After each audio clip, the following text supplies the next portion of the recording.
दोस्तों, भारतीय team Zimbabwe के दौरे पर जाने वाली है, जहां पर टीम इंडिया जिम्बाब्वे से 5 मैचों की एक रोमांचक T20 सीरीज खेलने वाली है, जिसके लिए बीसीसीआई ने फाइनल शेड्यूल का ऐलान पहले ही कर दिया था। तो अब इस T20 सीरीज के लिए बीसीसीआई ने 15 सदस्यों की युवाओं से भरी हुई भारतीय टीम का ऐलान भी कर दिया है, जहां पर इस स्क्वाड से T20 वर्ल्ड कप में खेलने वाले 15 खिलाड़ियों में से विराट कोहली, सूर्यकुमार यादव, जसप्रीत बुमराह समेत 13 खिलाड़ियों को बाहर कर अब उनकी जगह पर IPL 2024 में धमाकेदार प्रदर्शन करने वाले रियान पराग और अभिषेक शर्मा समेत 5 नए युवा खिलाड़ियों को इस स्क्वाड में शामिल किया है।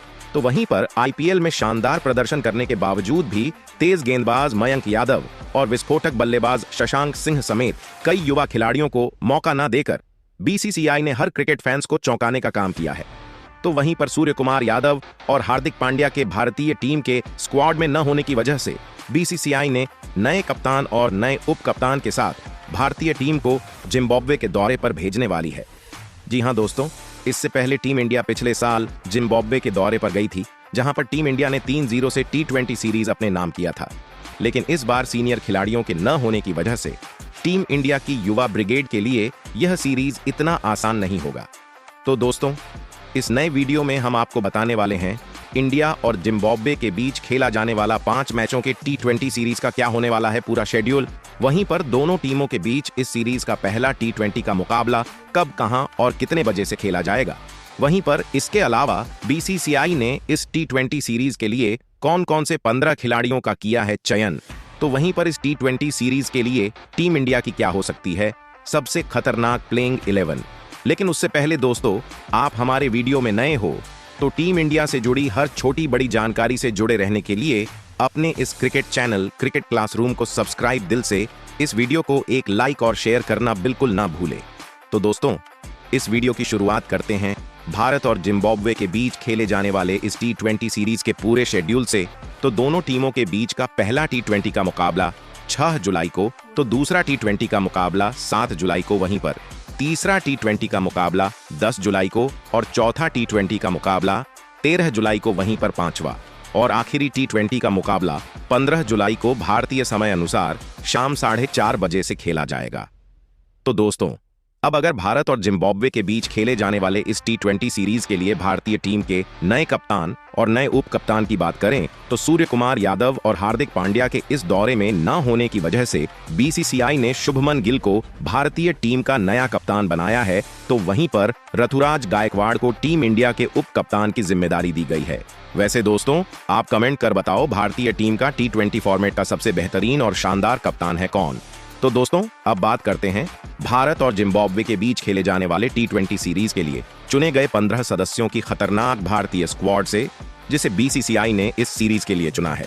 तो 15 सदस्यों के इस स्क्वाड में बीसीसीआई ने 4 धाकड़ और दमदार ओपनर बल्लेबाजों को इस स्क्वाड में दिया है मौका। तो इस स्क्वाड में पहले ओपनर बल्लेबाज के तौर पर शुभमन गिल को किया गया है शामिल। दोस्तों, शुभमन गिल बतौर ओपनर बल्लेबाज वनडे मुकाबले के एक शानदार बल्लेबाज माने जाते हैं, लेकिन अभी भी T20 मुकाबले में शुभमन गिल को खुद को साबित करना बाकी है, क्योंकि शुभमन गिल जिस कद के बल्लेबाज है, T20 मुकाबले में उनके आंकड़े संतुष्ट करने वाले हैं। नहीं तो ऐसे में इस T20 सीरीज में शुभमन गिल बतौर ओपनर बल्लेबाज T20 मुकाबले में अपने आंकड़े को और बेहतर करना चाहेंगे। इस स्क्वाड में दूसरे ओपनर बल्लेबाज के तौर पर अभिषेक शर्मा को शामिल किया गया है। जी हां दोस्तों, अभिषेक शर्मा ने इस साल खेले गए IPL मुकाबले में अपनी ताबड़तोड़ बल्लेबाजी से कमाल की छाप छोड़ी थी, जहां पर इस IPL में अभिषेक शर्मा ने बतौर ओपनर बल्लेबाज 200 की ज्यादा की स्ट्राइक रेट से लगभग 500 रन जोड़ दिए थे। तो ऐसे में अगर अभिषेक शर्मा को इस सीरीज में प्लेइंग 11 में खेलने का मौका मिलता है, तो उनका भारतीय टीम में डेब्यू होगा। इस स्क्वाड में तीसरे ओपनर बल्लेबाज के तौर पर टीम इंडिया के उप कप्तान ऋतुराज गायकवाड़ को शामिल किया गया है। ऋतुराज गायकवाड़ बतौर सलामी बल्लेबाज काफी कम T20 मुकाबला खेलते हुए 500 से ज्यादा रन बनाकर इस फॉर्मेट में अपनी गजब की छाप छोड़ी है। वहीं पर इस स्क्वाड में चौथे और आखिरी ओपनर बल्लेबाज के तौर पर बाएं हाथ के यशस्वी जायसवाल को शामिल किया गया है। जी हां दोस्तों, यशस्वी जायसवाल ने हाल ही में खेले गए कई T20 सीरीज में अपनी विस्फोटक बल्लेबाजी से हर किसी को चौंकाने के साथ इस फॉर्मेट में अपनी बल्लेबाजी की गजब की छाप छोड़ी है।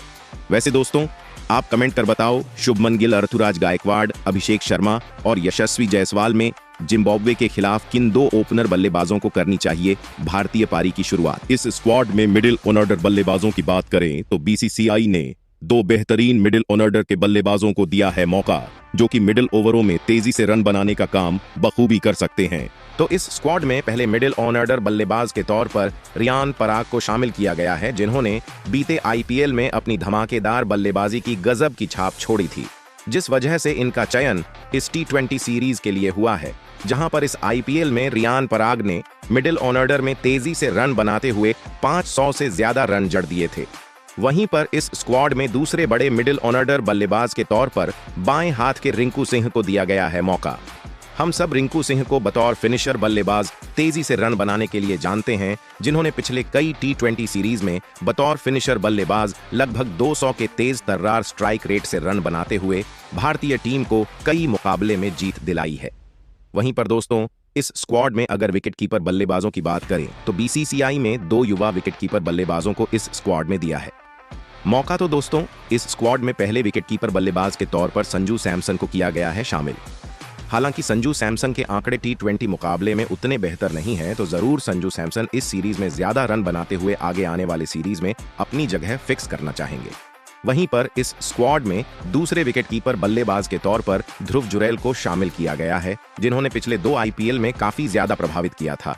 वहीं पर अभी खेले गए टेस्ट सीरीज में इंग्लैंड के खिलाफ बेहतरीन बल्लेबाजी की थी, तो ऐसे में अगर प्लेइंग 11 में खेलने का मौका इनको मिलता है तो T20 मुकाबले में इनका डेब्यू का मुकाबला होगा।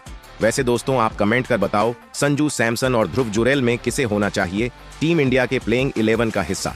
वहीं पर दोस्तों, टीम इंडिया के 15 सदस्यों के स्क्वाड में बीसीसीआई ने 2 ऑलराउंडर खिलाड़ियों को दिया है मौका। तो इस स्क्वाड में पहले ऑलराउंडर खिलाड़ी के तौर पर नीतीश रेड्डी को किया गया है शामिल, जिन्होंने बीते आईपीएल में अपनी बल्लेबाजी और गेंदबाजी से कमाल का प्रदर्शन किया था, जिस वजह से इनको टीम इंडिया में चुना गया है। वहीं पर इस स्क्वाड में दूसरे ऑलराउंडर खिलाड़ी के तौर पर वॉशिंगटन सुंदर को किया गया है शामिल। वॉशिंगटन सुंदर की भारतीय टीम में वापसी लगभग 1 सालों के बाद होने वाली है। वहीं पर वॉशिंगटन सुंदर के आंकड़े T20 मुकाबले में बल्लेबाज ना सही, लेकिन गेंदबाज के तौर पर कमाल की गेंदबाजी देखने को मिलता है। वहीं पर दोस्तों, 15 सदस्यों के इस स्क्वाड में अगर गेंदबाजों की बात करें तो बीसीसीआई ने 5 शानदार गेंदबाजों को इस स्क्वाड में दिया है जगह। तो दोस्तों, इस स्क्वाड में पहले गेंदबाज के तौर पर लेग स्पिनर गेंदबाज रवि बिश्नोई को शामिल किया गया है, जिन्होंने अपने प्रदर्शन से T20 मुकाबले में काफी कम मुकाबला खेलते हुए 34 से ज्यादा विकेट लेकर हर किसी को चौंकाया है। इस स्क्वाड में दूसरे गेंदबाज के तौर पर तुषार देशपांडे को किया गया है शामिल, जिन्होंने इस साल खेले गए आईपीएल के मुकाबले में अपनी शानदार गेंदबाजी से लगभग 17 विकेट निकालकर कमाल की गेंदबाजी की थी। वहीं पर यदि तुषार देशपांडे को प्लेइंग 11 में खेलने का मौका मिलता है तो उनका T20 में डेब्यू का मुकाबला होगा। इस स्क्वाड में तीसरे गेंदबाज के तौर पर तेज गेंदबाज आवेश खान को किया गया है शामिल, जिनके अगर हम T20 मुकाबले में आंकड़ों की बात करें तो आवेश खान पावर प्ले में अपनी घातक गेंदबाजी से 20 से ज्यादा विकेट चटकाकर कमाल की गेंदबाजी की है। इस स्क्वाड में चौथे गेंदबाज के तौर पर तेज गेंदबाज बिहार के लाल मुकेश कुमार को किया गया है शामिल, जिनको हम सब डेथ ओवरों में कमाल की गेंदबाजी करने के लिए जानते हैं। वहीं पर मुकेश कुमार ने इस फॉर्मेट में लगभग 15 विकेट चटकाए हैं।